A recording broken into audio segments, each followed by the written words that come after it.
I'm delighted to be with you here again today. It's Mensah Oteh, and in the next few minutes, I want to talk about something that we all get to use in our and during our lifetime. I believe it's a common denominator across all lives. As a matter of fact, I believe that if you were to itemize all of your goals and dreams and your wishes, you would observe that there is something consistent amongst all of those goals. As a matter of fact, about 80% of your goals will be in some way connected to what I'm about to share with you.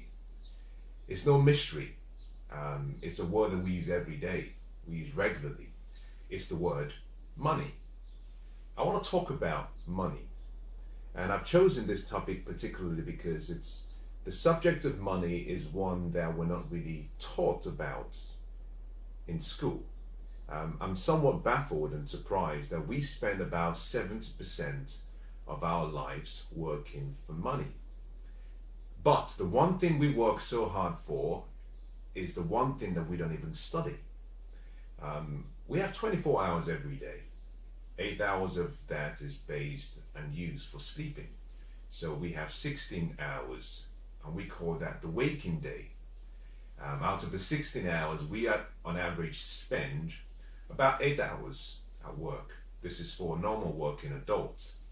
And between 2 and 3 hours is spent traveling to and from work. If you add an extra hour for preparing for work, then in total we spend about 12 out of the 16 hours every day either traveling to, traveling back from, or working.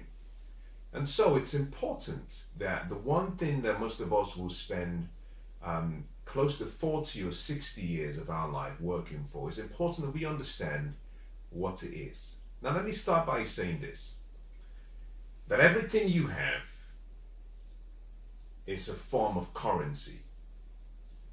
And I'll explain what I mean by that. You see, when we talk about money, we tend to think simply of the currency of exchange, depending on where you live and depending on where you transact. If you live in the United States, then it's obviously the US dollars. If you're in Europe, depending on where you are in Europe, it's usually the euro. In London, England, and in the United Kingdom, it's the British pounds. So what we call a currency is simply what we use as a means of exchanging something we have for something we want. And let me start by saying this, that money is not the only form of currency. And it's important you understand that. Money is simply one form of currency. And if you want to change your life, if you want to make a difference in the lives of those you care about, you must understand that everything you have is a form of currency. You know, my smile is a form of currency. I can walk into a shop and I can smile at someone, and my smile creates perhaps a doorway, an opportunity for them to receive me. If I walked into the same shop with a very stone cold face, it's possible that I may not have found favor with that person like I would have had I smiled. So a smile is a form of currency. Your gentle nature is a form of currency. Whatever you have, you know, your intellect, your wisdom, your intelligence is a form of currency. Your attitude is a currency. Everything you have is a currency, and money is only one form of currency. And it's important you understand the value of money, but more importantly, how you can exchange whatever else you have to acquire money. Now let me start by saying this, that money is simply an idea. Money is what you think it is. You know, money is not good and it's not bad. Think about this.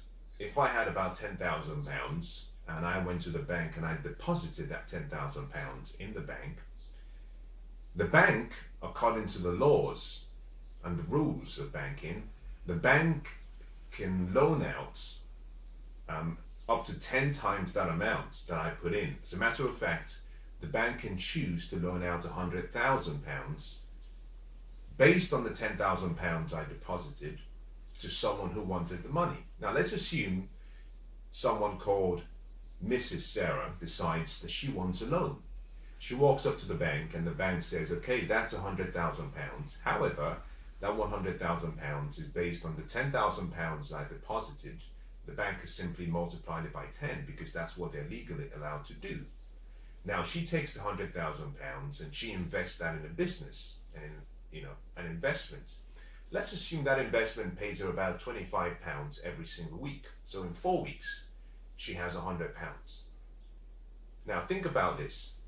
What started as £10,000 has now developed into £100,000 and is producing a monthly income of £100 per month. So Mrs. Sarah, at the end of the year, if she's generating £100 every single month, in 12 months she would have £1,200. So my £10,000 has now developed into £100,000 plus £1,200. And that just shows you that money is anything you want it to be. You see, £10,000 in the hands of someone who has no financial intelligence will perhaps be used to buy accessories and items and luxury, maybe pay for holidays, and within a few weeks the whole £10,000 is gone. The same £10,000 in the hand of someone who is financially literate and intelligent, someone who has big dreams, that money can be converted and be used to buy or acquire an asset, and that asset can start to produce cash flow or income. And slowly, what started as a single fraction, a small amount, suddenly starts to produce so much. You could either invest in a goose and let that goose create or produce what we call the golden eggs, or you can simply take the same money and buy anything you want. So money is simply an idea. Money is anything you want it to be. It has no feelings. It's neither good, it's neither bad. What it does for you, however, is it magnifies whoever you are. If you're a nice person, money is a tool for you to become more nice. If you're a miserable, sad person, money simply magnifies and demonstrates how sad and miserable you are. So money is just a magnifier. It has no feelings. It's neither good and it's neither bad. If money is neither good nor bad, then why do we not have more? Why don't we study money? Well, I believe, and I use myself as a reference point, but I believe that a lot of the reasons why we do not specify or talk about money as much is simply because of the preconceived notions and beliefs that we have about money. And I don't want to go into that detail in this session. I want to go from where I am now straight into how you can start to understand what you're exchanging a part of your life for and how you can maximize that. Now think about this. The only area where we have equality is in the area of time, because every single day everybody gets 24 hours. Irrespective of who you are, where you're from, where you were born, how beautiful you are, how not so beautiful that you are, how you choose to live your life, every day when the clock strikes midnight, you and I get 24 hours every day. And how we invest that time decides who we become. So investing your time wisely decides who you become. Now who you are will decide what you do, and what you do will decide what you have. It's like a cycle. We call it the be, do, have cycle. You have to become someone, and you become someone by investing your time wisely in yourself to increase your knowledge, to increase your wisdom. When you become someone, then you're able to do things, and that is creating value. By creating value and solving problems, then you will be compensated. So, this is my understanding of what money is and its purpose. I believe that money is simply a reward that we get, that you get, for the value you create and the problems you solve for people.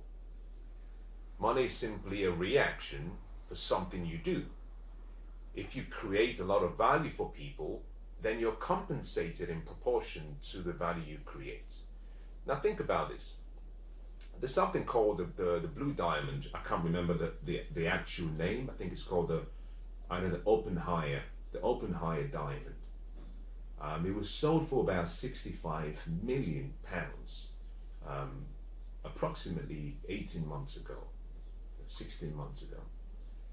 Now, most people look at that and say, I cannot believe a piece of diamond was sold for that value, for that much. And this is what I want to share with you.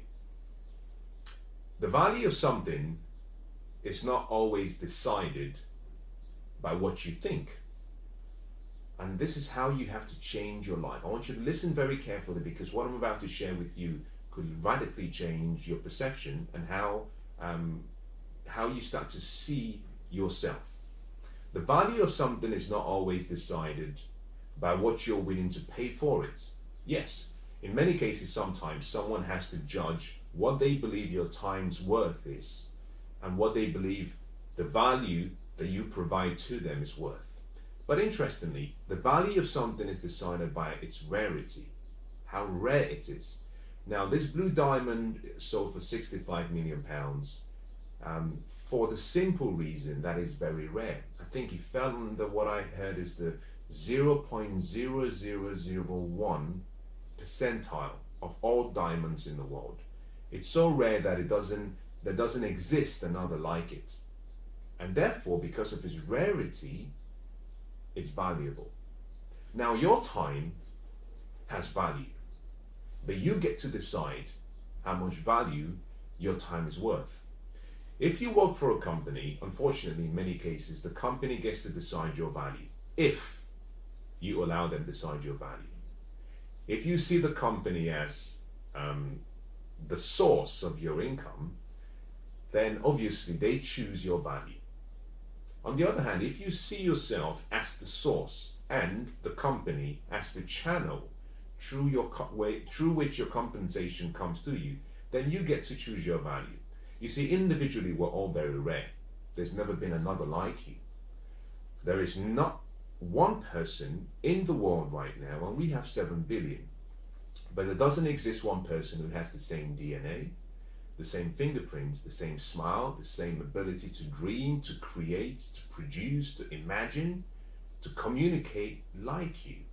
And that means that your level of rarity and your value cannot be put into words in such a way that human intelligence can understand. You're pretty special.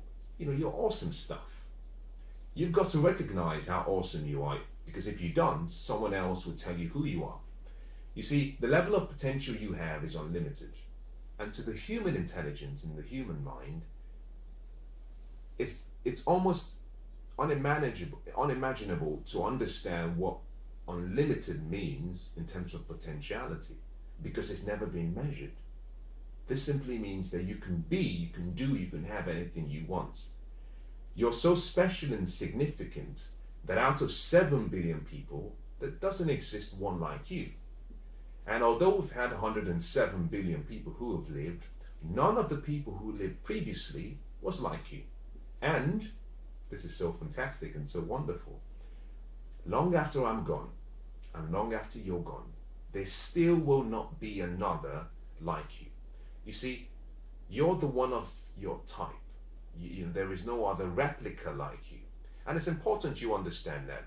And understanding that will help you start to behave like an original you are, rather than trying to be like a replica to someone else. So you are, number one, valuable.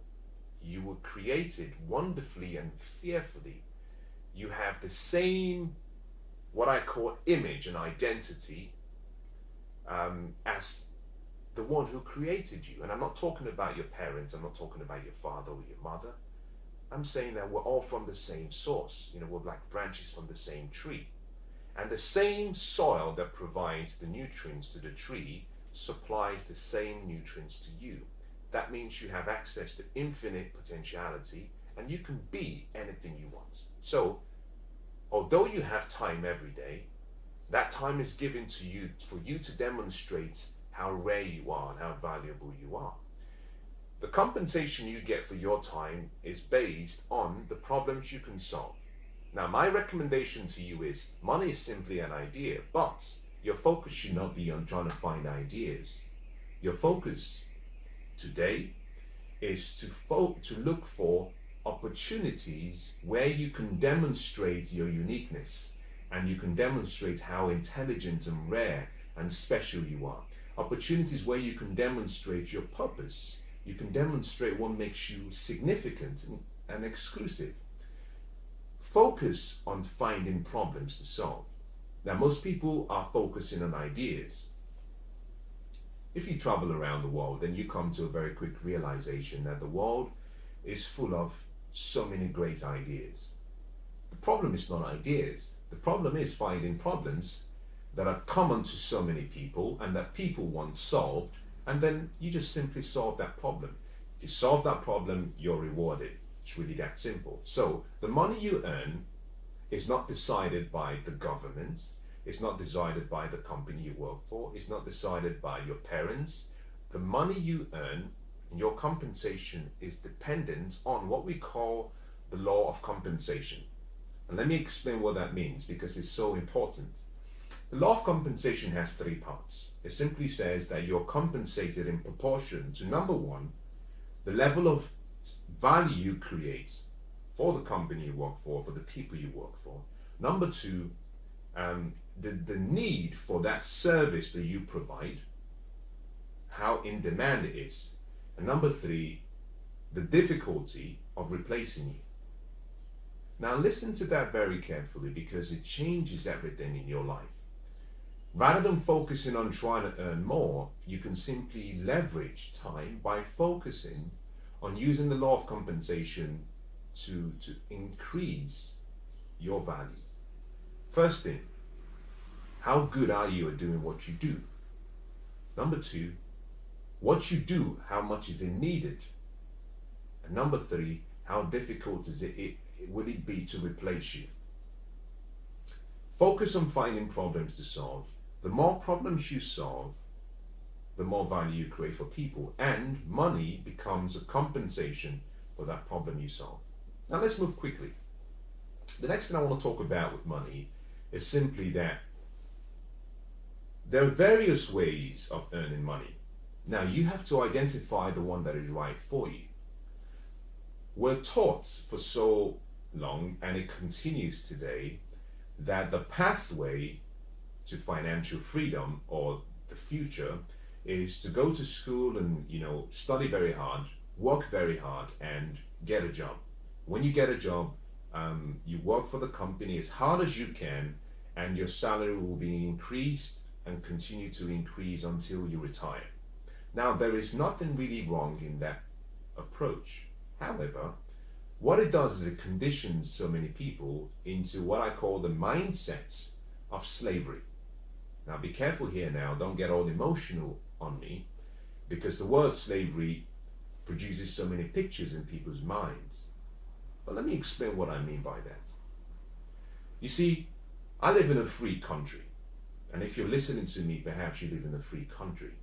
But what baffles me is that although we live in a free country, in most free countries, in a lot of developed countries, and across a few continents in the world, although most of the people are free, they are still living under what I call economic and occupational slavery.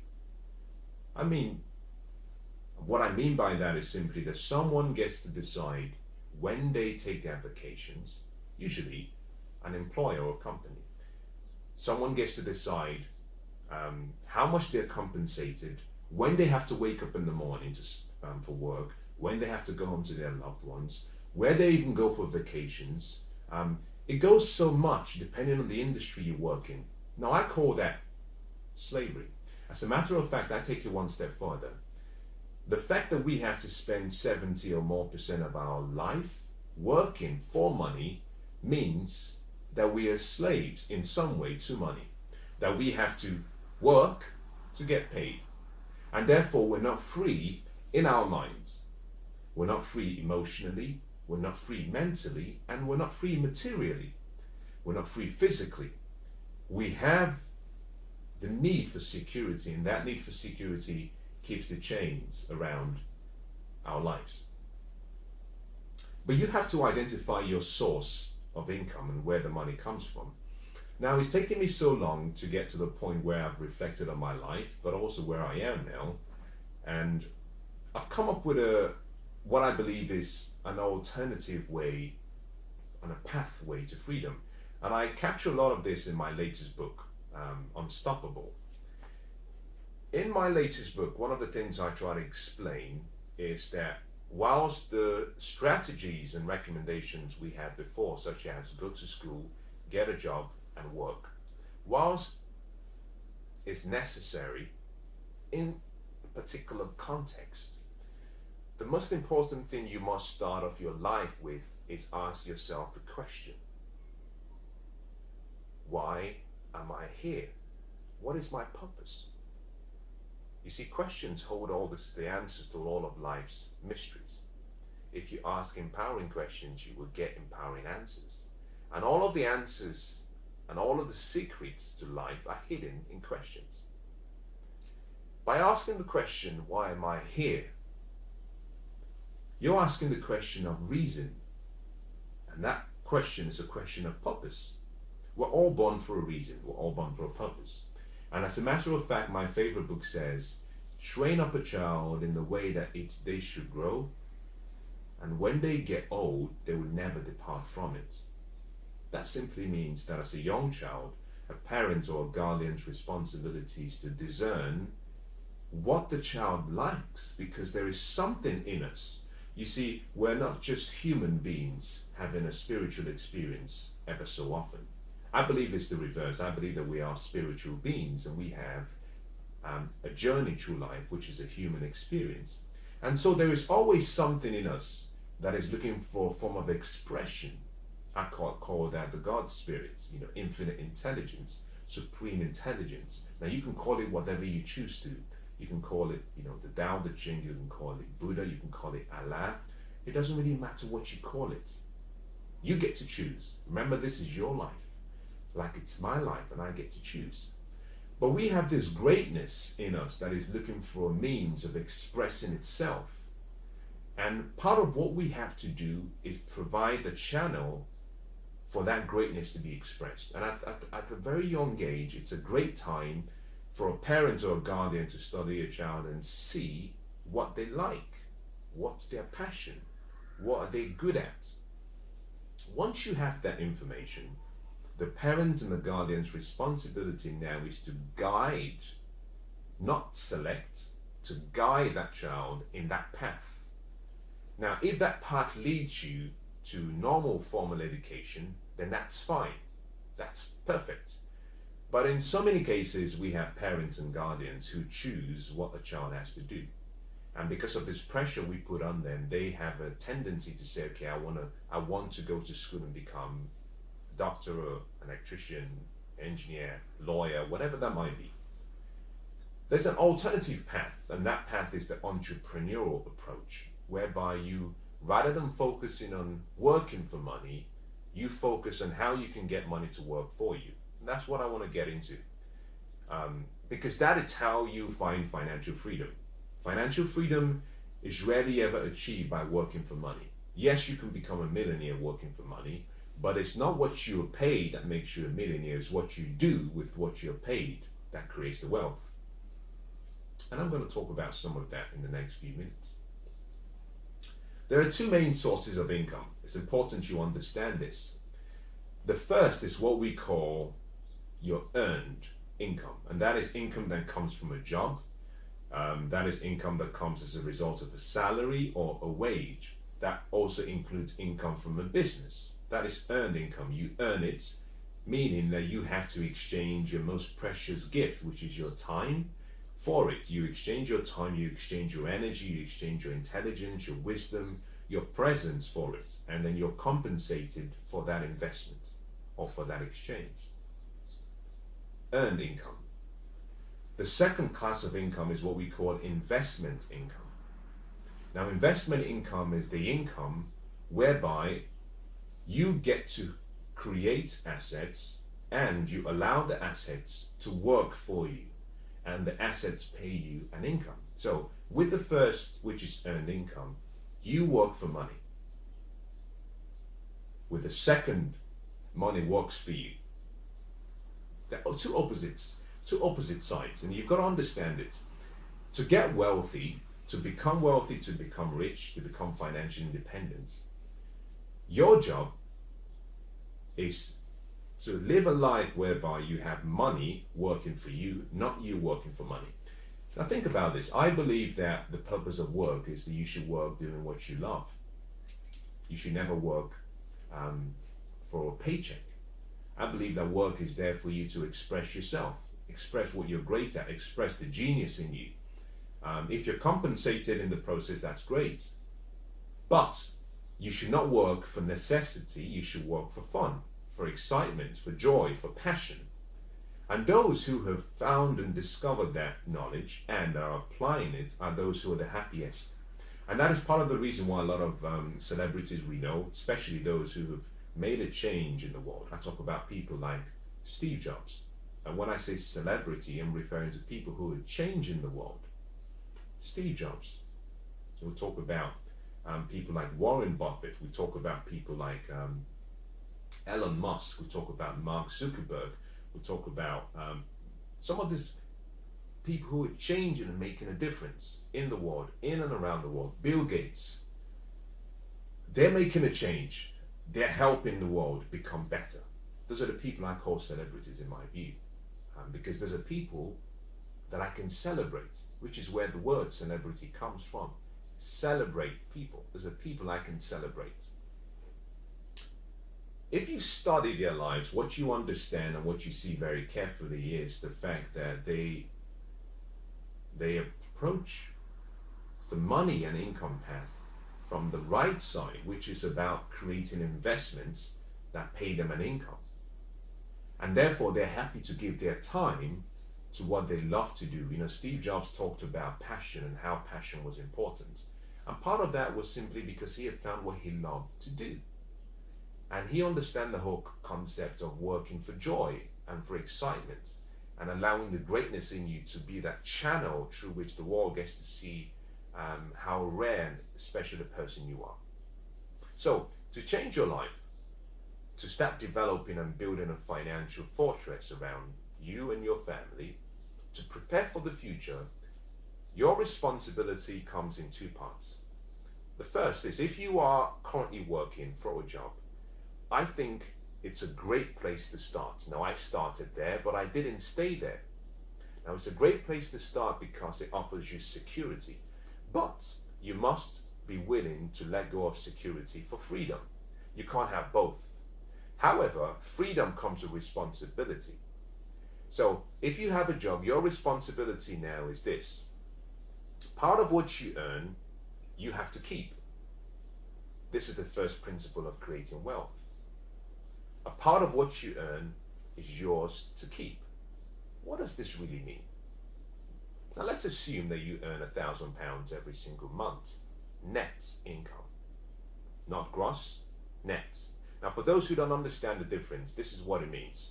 Your gross income refers to an agreed salary, income or wage between yourself and someone else, or an employer, a business, a corporation, as stated in your contract or as stated in the binding document. So your gross income includes everything before any deductions are applied. Now deductions refer to taxation or perhaps contributions towards your pension scheme or any other form of national contribution, such as maybe insurance, national insurance, depending on where you live.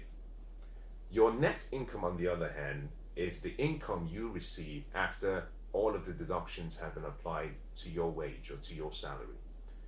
Now, your responsibility is this. If you earn £1,000 net every month, then my recommendation is that 10% of what you earn is yours. You deserve 10%. The best way of looking at this is simply to imagine that every single day, if you work for 10 hours, that you allocate the first hour to yourself, and then the remaining 9 hours is then allocated to the government, your expenses, keeping your lifestyle, and dealing with and just enjoying life.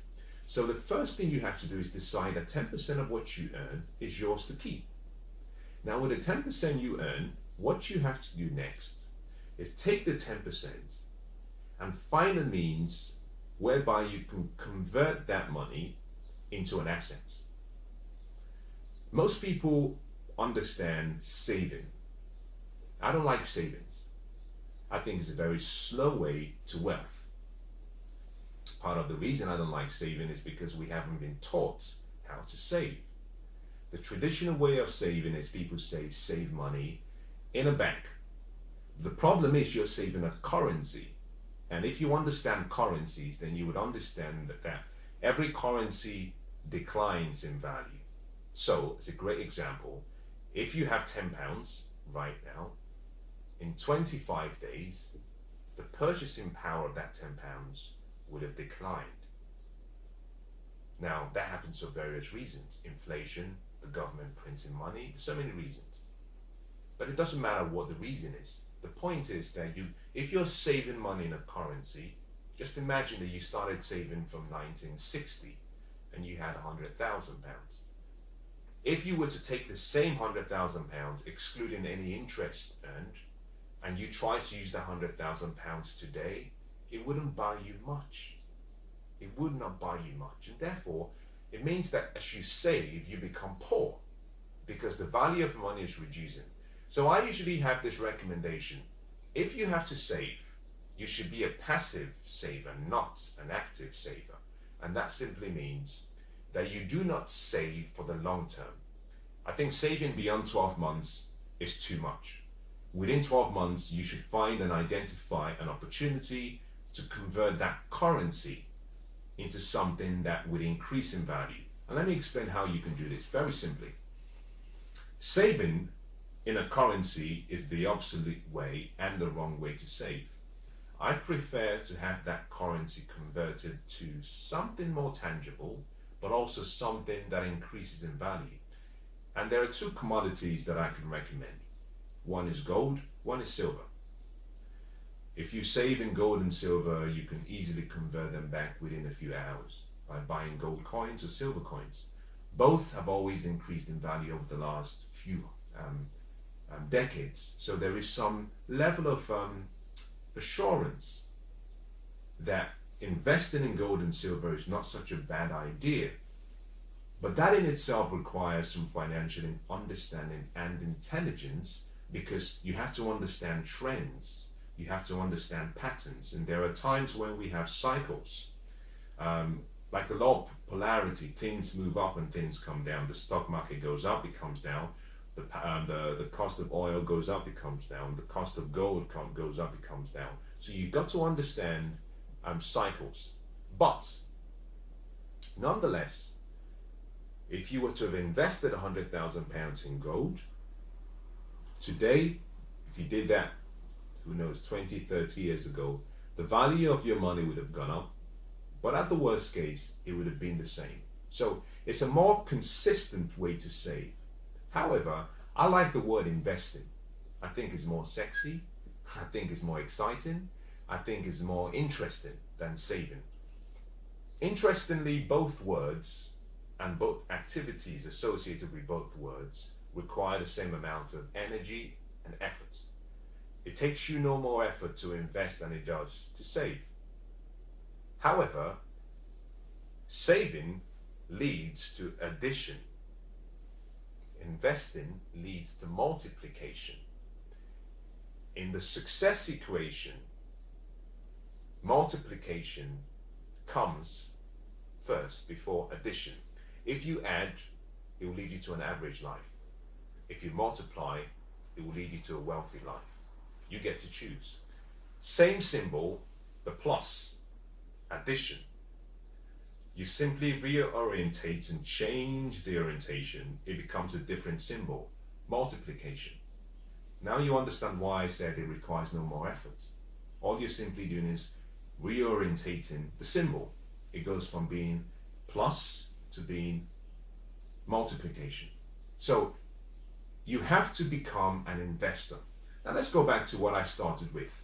You have a job, and that's a great place to be because you have some security. Now all you have to do is take 10% of what you earn and find a way to invest that 10%. Now what you want to do is start to create a certain amount of down payment or equity that you can use to invest. Now, this is the key to all wealth. The key to all wealth is having multiple sources of income. Multiple sources of income. A job is great. A job gives you security. You might enjoy it. But let me pose a question to you.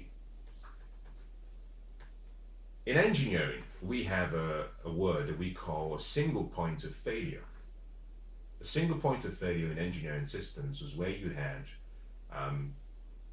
no redundancy, no backup provision, no support whatsoever, and therefore in the event of a catastrophic failure or crisis or breakdown of the system, the whole network will stop to function. And so in engineering design, we always used to ask questions such as, are there parts of the business that require support? Do they have any business critical areas in the business? And with that information, we can then design in what we call a redundancy provision in such a way that we provide backup systems so that in the event the main system fails, there is continuity in the business so that there is no loss whatsoever, both tangible or intangible. Now, hopefully you understand that concept. So my question to you is this. In your life, do you have a single point of failure financially? Now, if you have just one job and no other source of income, the answer is yes. My second question to you will be this. What would happen if you became critically ill? What would happen if, for example, you lost your life? What would happen to your loved ones? What would happen if the company you were working for decided to, close up its doors and stop trading for whatever reason? You see, there are so many factors that we hope never happen. And I pray, and it's my hope that it never happens to you. But one of the most important things you have to do is be intelligent. We prepare for the worst and then we hope for the best. If you have just one job and one source of income, then you have a single point of failure. Now, your life and your family is much more valuable than any business, because every business is what I call a derivative of someone's mind. Let me explain that. If you walked into a shop and you grabbed a can of orange juice, the orange juice in the can is a derivative of the oranges that was used to make the orange juice. The oranges are derivatives of the orange tree, but the orange tree is a derivative of the orange seed. So in the same way, like for yourself, you are a seed. You create the ideas. Now, if you understand the concept of single point of failure for a business is created from someone's thoughts, someone's ideas. So every business is a derivative of someone. And therefore, the individual is much more valuable than the business, because you can recreate a different business. If the business folds up, you recreate another one. Now, if a business is so important that in some organizations and some systems, backup provision is provided, then surely in your life, you should have backup provision. And that is where you have to start looking at other sources of income. Now, if you love your job so much, that's fine. This is what you have to do. Start today to develop a plan. The plan should be based on creating multiple sources of income, whereby your assets, your investments are working for you. Now, you started by allocating 10% to one side, and that's great. Now you have to find investments where you can put that money in, and that money starts to work for you. Now, you have a full-time job, but you can start working on becoming an investor part-time. And that is exactly what I did in my life. I started studying the wealth strategies, the wealth philosophies. I started studying opportunities. I started studying taxes, economics, debts, trends, accounting. I started studying to increase my financial wisdom. I was studying during my part-time to become an investor. I was working as an employee. What changed for me was I started to acquire assets, and eventually my assets started to produce an income up to the point where the income started to exceed what I was earning. And so the income from my investments exceeded my expenses. And therefore, I didn't have to work and exchange my most important commodity, which was my time, which is my life. I didn't have to invest it in someone else's vision. I decided I was going to invest that in myself. I was going to invest it for me, that I was going to work not for necessity, but for fun. I was going to work because it was my passion and because I loved to do it. But I had multiple sources of income, and that's where you have to start. So there are 3 things I want to start by sharing with you as I conclude. Number 1, what do you do with the money you earn? Well, you really have 3 options. You can spend it, you can save it, you can invest it. You get to choose. Interestingly, you can do all 3. And I'll give you a very classic key to wealth and why the poor and the rich differ in their lifestyles. You see, the average person earns money, then they spend money, and whatever they have left, they save. And it's not that they have no intentions of saving, but we have necessities in life. By the time we pay the bills and pay the house and pay the utilities, we're left with so little that we can't save. Now, the wealthy and the rich see it quite differently. What they do is they invest first, and they invest by paying themselves 10% first as a minimum. So they invest first, now they save, and then they spend. And what they do for themselves is they put themselves in a position whereby whatever is left after they've deducted their investment and their savings, they discipline themselves to live within that means. This means that they discipline themselves to delay gratification. They discipline themselves to be careful about where they spend money and not wasting money. They choose assets that then pay for their liabilities rather than just buying liabilities. Now you have to adopt the same philosophy and the same habits, because that is what creates freedom. If you want to be free, you must focus on developing multiple sources of income that can pay you a salary, that can pay you an income where you do not have to work. But you choose to work because you want to. And let me define financial freedom as I conclude. Because there's so much that has been said about financial freedom, and it's like so many things that we've been educated about, the definition we have about financial freedom, and we've been taught for so long, is wrong. It's obsolete and it's wrong. Financial freedom is simply your ability to maintain the lifestyle you have, to be able to meet your responsibilities and meet your obligations financially without having to work, but doing so from the income you generate from your investments. That is simply financial freedom. Financial freedom comes when you say, what I have and what I earn from my investments is greater than my expenses, with the exception of any catastrophic issue that happens. I do not have to work. That is freedom. That is simply freedom. You do not need to have £1 million in your bank account. Interestingly, you do not need to be paid £1 million every year. As a matter of fact, this is my view. If you earn, depending on where you live, and I'm going to use pounds as the currency, but in the United Kingdom, if you earn up to £18,000,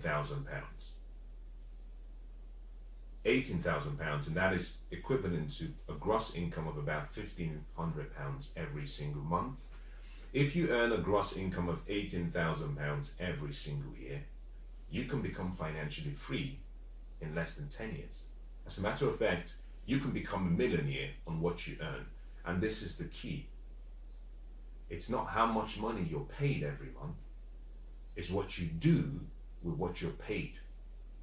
Again, I gave you some minutes ago, I gave you the habits you have to adopt.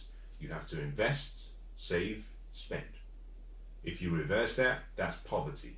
If you reverse it back to invest, save, spend, that's wealth. If you earn £18,000, now you can convert this to whatever currency of the realm wherever you live.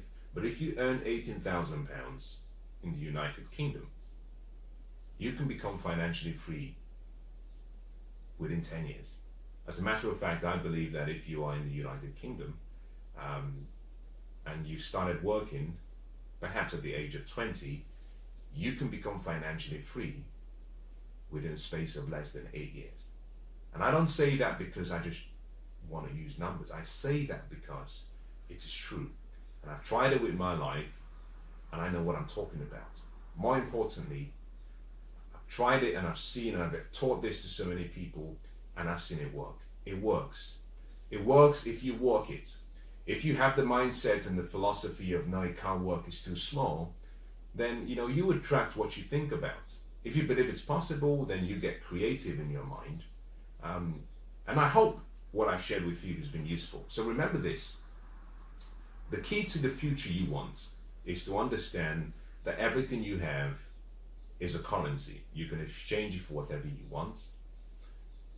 But if you choose to earn money, you must focus on creating multiple sources of income. And if you have a job, remember that you cannot have just one source of income through a job. It's a single point of failure.